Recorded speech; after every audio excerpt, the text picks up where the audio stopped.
shorter. How's everyone doing? All right, so my fiance she did some overseas studying in London, and I was lucky enough to convince my parents to help pay for me to go visit her. And so I went out to visit her, and I'd been to England as a child. When I was like a little kid, I was like 10, but I feel like England as a kid and England as a grown-up, being able to drink as much as you want is like a completely different place.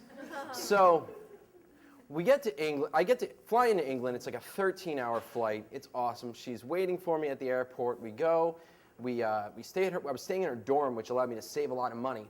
And so there's a bar down the street from her, and we went there the first night, and it was really nice. But the second night, she's like, because she'd been there for a couple weeks already, she was like, there's this really awesome bar that I want to take you to. It's like it's only a couple blocks down, but it's awesome. You're going to love it.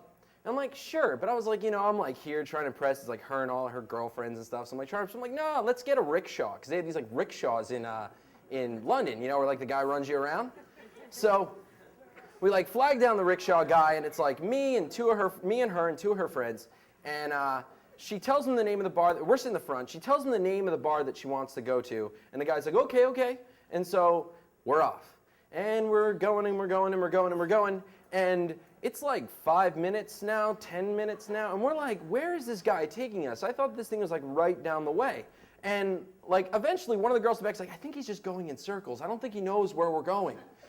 So I turn to the guy and I'm like, hey man, and I asked her the name of the bar, I forget it now, and I was like, do you know what, where this place is? And he's just like, and I got this real good impression that he didn't understand a word I was saying. So I was like, all right, fine. Because in England, weird enough, bars close at midnight. You think they drink like crazy over there, but apparently like we're more hardcore than they are. So it's like maybe 10:30. So if we want to get our drunk on, we got to get there soon. So I'm like, dude, just take us to the nearest bar. I'm in England. I want to get drunk. There's like all this awesome beer. I just want to go somewhere. Wherever the nearest bar is. Like, okay. I know exactly where. So we go and we run, and he drops us off right in front of Cheers. And you walk into Cheers, and you ever see that Simpsons episode where they go to Japan and it's like that American, and they're like, oh boy, howdy, how you doing? Like, it's exactly like that, minus the table shaped like the States. You walk in, there's American flags waving on every single HD television screen over there. You have a big plaque on the wall with a Yankees jersey and a Red Sox jersey touching. And you're like, these guys, this is really what they think of us? So I went over to the bar, and I'm like, hey man, and he must have I don't talk like this, man, so like he knew that I was American. So he's like, oh, hey, what's going on, you want a beer? I'm like, yeah, sure, what's good? He's like, we go to Budweiser. And I'm like, well, how much? And he's like, £8.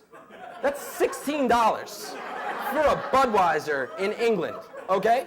The import, that's the good stuff.